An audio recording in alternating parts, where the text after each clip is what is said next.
Muito bem, nós estamos no terceiro bloco. Você pode participar do programa pelo telefone 3209-0120, pelo facebook.com/questões.de-fé, pelo WhatsApp 996428473, pelo e-mail questõesdefé@tvhorizonte.com.br.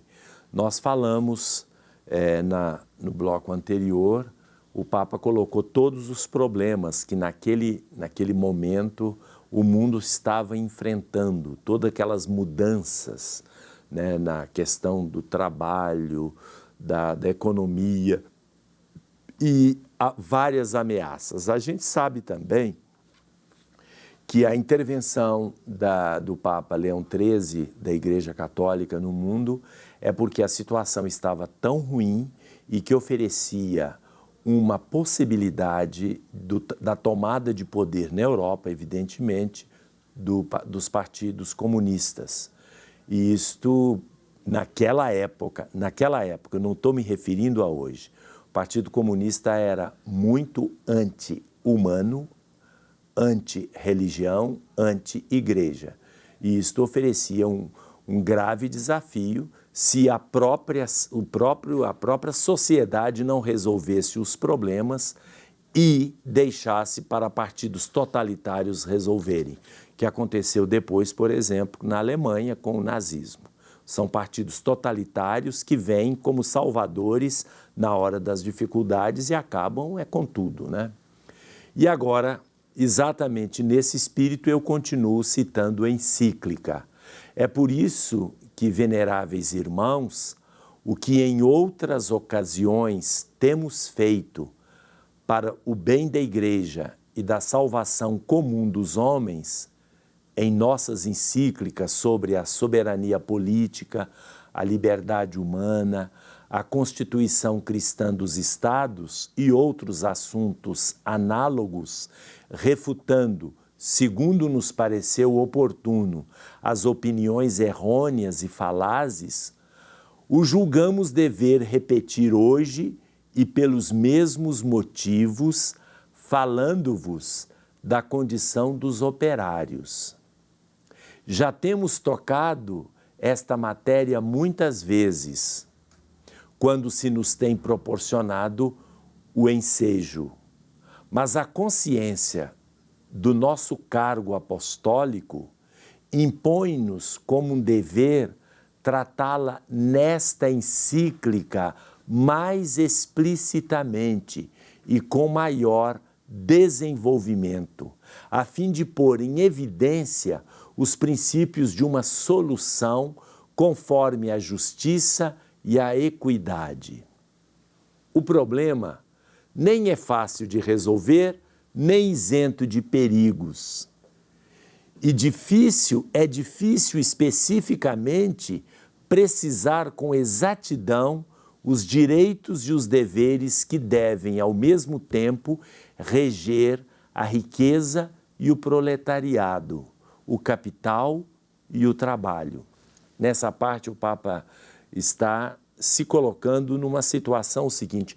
O que eu vou dizer aqui, diz o Papa, em outras palavras, não é a conclusão, o total, a verdade completa, porque há muitos problemas, há muitas questões a serem resolvidas. E o Papa deixa a abertura para que no futuro se possa estudar e encaminhar melhor estas questões. Continua o Papa.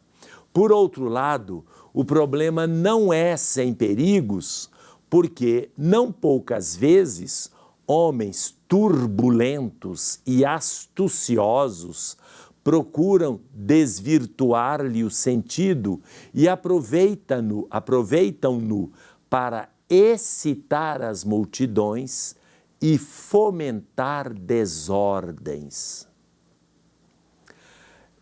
Eu queria aqui fazer um comentário, né? Quando as coisas estão ruins, e essa encíclica, apesar de ter sido escrita há muito tempo, né, 100 anos atrás, mais de 100 anos, apesar de ter sido escrita há muito tempo, esta encíclica é muito atual, Ou seja, quando existe uma crise muito séria num país, os oportunistas tomam de assalto, provocam desordens, incentivam a bagunça para aproveitar da situação. Será que eu estou falando algo muito diferente da realidade que nós vemos no Brasil hoje? Vamos continuar com a encíclica no seu segundo parágrafo, quando o Papa fala das causas do conflito. Diz ele: em todo caso, estamos persuadidos, e todos concordam nisso, de que é necessário, com medidas prontas e eficazes, vir em auxílio dos homens das classes inferiores. É a linguagem da época, né? Voltando. Atendendo a que eles estão, pela maior parte, numa situação de infortúnio e de miséria imerecida. O século passado, ele se refere, portanto, ao século XVIII, porque a encíclica é do século XIX. O século passado destruiu, sem as substituir por coisa alguma, as corporações antigas que eram para os trabalhadores uma proteção. Os princípios e o sentimento religioso desapareceram das leis e das instituições públicas. E assim, pouco a pouco, os trabalhadores isolados e sem defesa têm se visto, com o decorrer do tempo, entregues à mercê de senhores desumanos e à cobiça de uma concorrência desenfreada. A usura voraz veio agravar ainda mais o mal. Uma usura que foi condenada muitas vezes pelo julgamento da igreja. Para vocês terem uma ideia, né, aqueles que não sabem direito o que é usura, usura são aqueles empréstimos que as pessoas fazem cobrando um valor exorbitante além do valor emprestado, acima de inflação, acima de tudo. Na verdade, nós temos que dizer que hoje os bancos cometem a usura de maneira escandalosa e com a proteção de determinados governos. Um comentário meu agora, hein? Se você vai pedir, uma vez eu fui pedir um empréstimo, não para mim pessoalmente, mas para uma instituição, fui pedir um empréstimo no banco, mas não para pedir o empréstimo, para ver como é que era esse empréstimo. Curiosamente, quando o moço foi me explicar, o gerente foi me explicar, eu já tinha que deixar um dinheiro lá para pedir depois emprestado. Eu falei, hein? Eu estou pedindo emprestado, você já está me deixando, falando que eu tenho que deixar, e não era pouco não, hein? Se eu não pagasse aquele dinheiro antes do empréstimo, eu ia ficar no azar completo e total. Quando o banco pega o seu dinheiro, que você deposita lá e usa, ele te devolve valendo nada. Pode colocar até 40, 50 mil, põe em aplicação e vê quanto que dá no final do mês. Uma miséria. Agora, pega isso emprestado do banco e vê quanto que ele vai te cobrar no final do mês.